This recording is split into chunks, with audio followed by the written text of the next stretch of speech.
Hello friends, welcome to ஸ்ரீஸ் home. இன்றைக்கி நம்மளோட சேனலில் புடலங்காய் சில்லி எப்படி செய்யலான்னு பார்க்கலாம் வாங்க. உங்கள் வீட்டில் இருக்கிற பெரியவங்களோ குழந்தைங்களோ புடலங்காய் சாப்பிட மாட்டேங்கிறாங்களா? இந்த சில்லியை செஞ்சு கொடுங்க. புடலங்காய் சாப்பிடாதவங்க கூட விரும்பி சாப்பிடுவாங்க. வாங்க இதை எப்படி செய்யலான்னு பார்க்கலாம். இன்றைக்கி நான் 2 புடலங்காயை இந்த மாதிரி ரவுண்டாக கட் பண்ணி எடுத்துருக்கேங்க. நீங்கள் ஆஃபாக கூட கட் பண்ணிக்கலாம். இதை ஒரு பாத்திரத்துக்கு மாற்றிக்கலாங்க.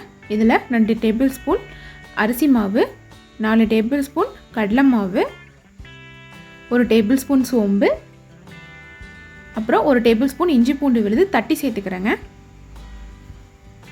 1 டேபிள் ஸ்பூன் மிளகாய்த்தூள், 1/2 டேபிள் ஸ்பூன் மஞ்சள் தூள், 1/2 டேபிள் ஸ்பூன் கரம் மசாலா, இதுக்கு தேவையான அளவு உப்பு, கொஞ்சமாக சோடாப்பூ சேர்த்துக்கலாங்க. அவ்வளோதாங்க இதுக்கு தேவையான பொருள். இப்போ இதை நல்லா கலந்துக்கலாம். புடலங்காயில் தண்ணி விடுங்க, அதனால் நீங்கள் கொஞ்சமாக தண்ணி தெளித்து இந்த மாதிரி கலந்து வச்சுக்கோங்க. இப்போ இதை 5 நிமிஷம் மூடி வச்சிடலாம். இப்போ ஒரு 5 நிமிஷம் ஆயிடுச்சுங்க.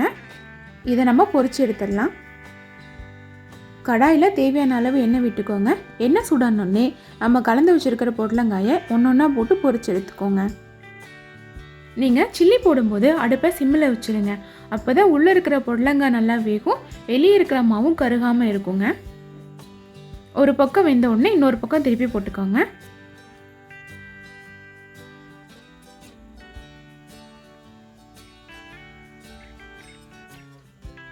இப்போ பாருங்கள், சில்லி ரெடி ஆயிடுச்சு.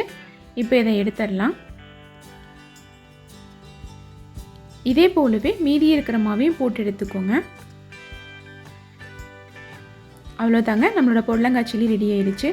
உங்களுக்கு இந்த வீடியோ பிடிச்சிருந்துன்னா இந்த வீடியோக்கு ஒரு லைக்கும் அப்படியே என்னோடய சேனலை சப்ஸ்கிரைப் பண்ண மறந்துடாதீங்க. உங்கள் ஃப்ரெண்ட்ஸுக்கும் இந்த வீடியோவை ஷேர் பண்ணுங்கள். தேங்க்யூ.